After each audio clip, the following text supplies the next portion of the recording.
Hello everyone, Class 8 Heritage Math, Exercise 1.1, question number first of A is given here. What should be added to minus 19 by 27 to get sum equal to 0?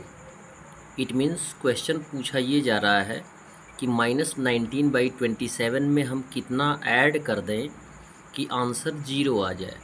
तो इसके term के लिए आपको एक property बताई जाती है additive inverse. Additive inverse में ये प्रॉपर्टी बताई जाती है कि यदि एक ही इंटीज़र प्लस और माइनस यानी आप कह सकते हैं कि पॉजिटिव और नेगेटिव दोनों है तो ऐड करने पे आंसर 0 आता है। तो सिंपल वे में आप एक आंसर दे सकते हैं माइनस 19 बाई 27 का एडिटिव इन्वर्स होता है 19 बाई 27। ये भी आंसर हो सकता है सिंपल वे में। क्लियर है? लेकिन इस तरीके के ढेर सारे क्वेश्चंस आते हैं जिनको आप समझ ना पाएँ तो आप सीधा सीधा इनको इस तरीके से सॉल्यूशन में लाया जा सकता है।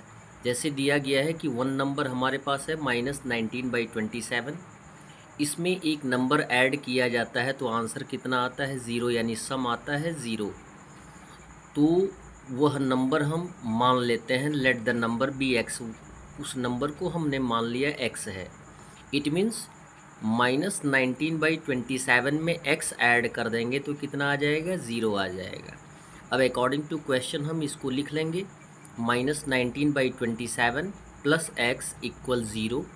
और जबकि हमें x का वैल्यू फाइंड आउट करना है तो माइनस 19 बाई 27 को ट्रांसफ़र करना पड़ेगा, यानी साइड चेंज करना पड़ेगा। और ये आपको पता होना चाहिए कि यदि हम किसी भी नंबर को या किसी भी इंटीज़र का साइड चेंज करते हैं तो सिंबल चेंज हो जाता है। यहाँ पे माइनस है तो साइड चेंज करने पे क्या आ जाएगा प्लस, यानी x इक्वल 0 ऑलरेडी दिया गया है। माइनस 19 बाई 27 का साइड चेंज होगा तो प्लस 19 बाई 27 होगा। और ये आप जानते ही हैं कि किसी भी नंबर में 0 को ऐड किया जाता है तो सेम नंबर आता है। इट मीन्स x का वैल्यू कितना आ जाएगा 19 बाई 27। जैसा कि हमने एडिटिव इन्वर्स के दौरान बताया है कि माइनस 19 बाई 27 में प्लस 19 बाई 27 को ऐड कर देंगे तो आंसर आ जाएगा 0, जिसको हम एडिटिव इन्वर्स यानी प्रॉपर्टी ऑफ एडिशन में काउंट करते हैं। सेकंड क्वेश्चन दिया गया है additive inverse of 3 in bracket x plus 5 by y plus 2, इसका एडिटिव इन्वर्स क्या होगा? क्लियर है?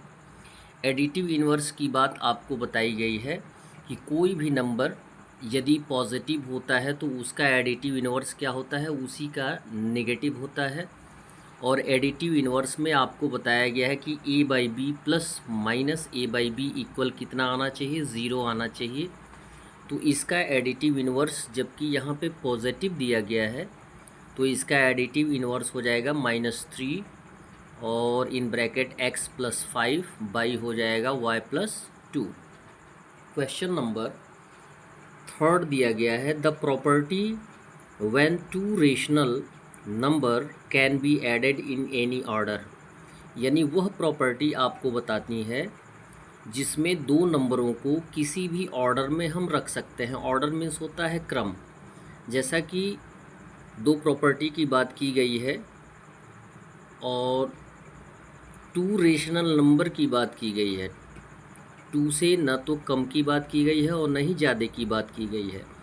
तो दो रेशनल नंबर की प्रॉपर्टी को हम किस नाम से जानते हैं? कम्यूटेटिव प्रॉपर्टी ऑफ एडिशन के नाम से जानते हैं। जैसे हम ऐड करते हैं a plus b equal b plus a. It means आपको मैं बताना चाहूँगा कि 2 प्लस 3 ऐड करिएगा तब भी 5 आएगा, या 3 प्लस 2 ऐड करिएगा तब भी 5 आएगा। सेम कंडीशन आपका रेशनल नंबर में भी होता है, होल नंबर में या नेचुरल नंबर में भी आता है। a plus b, a by b plus c by d को किसी भी क्रम में ऐड करेंगे तो आंसर सेम आएगा। और इसको जो टू रेशनल नंबर्स के प्रॉपर्टी को काउंट करने की बात आती है वो होता है कम्यूटेटिव प्रॉपर्टी। क्वेश्चन नंबर 4 के लिए आइए यहाँ चलते हैं नेक्स्ट पेज पे। क्वेश्चन नंबर 4 में दिया गया है कि which number is the only rational number that its own additive. वह कौन सा रेशनल नंबर है जो अपने का ही एडिटिव इन्वर्स होता है, और वह नंबर होता है ज़ीरो। ज़ीरो में ज़ीरो ऐड करिए या माइनस करिए, ज़ीरो ही आएगा। तो उस नंबर को हम क्या कहते हैं? ज़ीरो कहते हैं।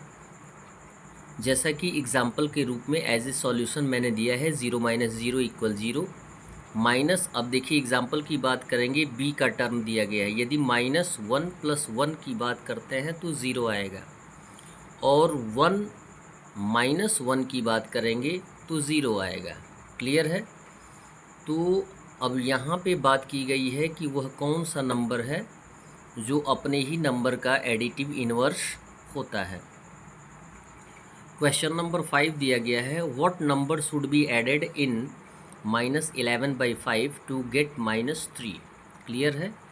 जैसा कि आपको एट द फर्स्ट क्वेश्चन हमने बताया है कि एडिटिव इन्वर्स की बात की गई है जिसमें आंसर 0 आया है, लेकिन यहाँ पे आंसर क्या आया है? एक इंटीज़र आया है। तो सॉल्यूशन सेम कंडीशन के द्वारा लाया जाएगा। एक नंबर आपके पास है -11/5, इसमें एक नंबर ऐड करेंगे तो आंसर कितना आएगा? -3 आएगा। तो सॉल्यूशन में हम लिखेंगे वन नंबर इक्वल कितना हो जाएगा? -11/5, और जबकि इसमें कोई नंबर ऐड कर देंगे तो सम कितना आएगा? -3। तो जो नंबर हम ऐड करने वाले हैं उस नंबर को क्या मान लेंगे? x मान लेंगे। अकॉर्डिंग टू क्वेश्चन हम लिख लेंगे -11/5 में ऐड कर देंगे x को तो आंसर आ जाएगा -3। जबकि हमें x का वैल्यू फाइंड आउट करना है तो -11/5 को ट्रांसफ़र करेंगे, यानी साइड चेंज करेंगे। जब भी साइड चेंज करते हैं तो सिंबल क्या हो जाता है? चेंज हो जाता है। तो -11/5 का क्या हो जाएगा? +11/5। अब हमारे पास दो रेशनल नंबर आ गए, एक होल नंबर और एक rational number. Sorry, not whole number, it's one an integer. तो -3 + 11/5 को कैसे ऐड करेंगे x का वैल्यू फाइंड आउट करने के लिए? तो यहाँ पे जो डेनोमिनेटर होता है उसको हम एज ए LCM ले लेते हैं, और LCM से होल नंबर यानी जिसको हम एज ए इंटीज़र यहाँ काउंट कर रहे हैं -3, उसमें हम मल्टीप्लाई कर देंगे तो 5 3 हो जाएगा 15, यानी ये निगेटिव है तो आंसर भी क्या हो जाएगा? निगेटिव हो जाएगा। फिर 5 1 जा 5 यानी 1 आएगा, 1 से 11 में मल्टीप्लाई करेंगे तो 11 आएगा। -15 में से +11 को माइनस कर देंगे तो आंसर आ जाएगा -4/5, जो कि x का वैल्यू होगा। That's all. वीडियो को लाइक करें और चैनल को सब्सक्राइब करें। धन्यवाद।